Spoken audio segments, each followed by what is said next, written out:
In Japan, Ambassador Grew cautioned Roosevelt that the nation rode a risky path by attacking Japan verbally without appropriate military force to back up the words.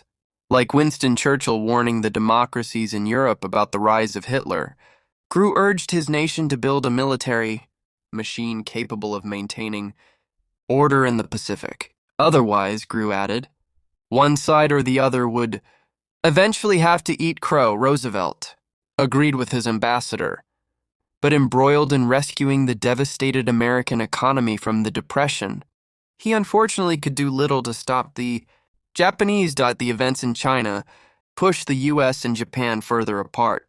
The Japanese believed that the United States had no right to interfere in Asian matters, and the U.S. was stunned at the brutality with which the Japanese treated fellow Asians.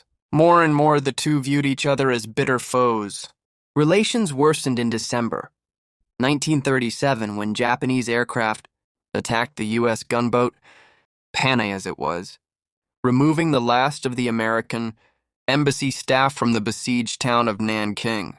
The American commander ordered everyone into the lifeboats, and they took shelter in the high reeds along the Yangtze River. Although the sinking Panay was clearly marked by American flags, the Japanese pilots continued their assault. 2 American sailors and 1 Italian journalist were killed in the attack, which was filmed by a news reporter. America reacted angrily to the news, and for a moment the two nations appeared on the verge of warfare.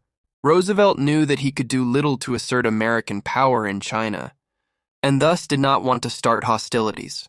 The Japanese government, embroiled in China and fearful that the U.S. would cut off shipments of valuable scrap iron and oil to Japan, hoped to avoid direct conflict with the United States at any cost. With neither side eager to fight, a peaceful solution emerged. Roosevelt demanded that Japan offer a public apology and pay more than $2 million in damages. Tokyo agreed, and Roosevelt accepted the explanation that the Japanese pilots had incorrectly identified the Panay as a Chinese boat.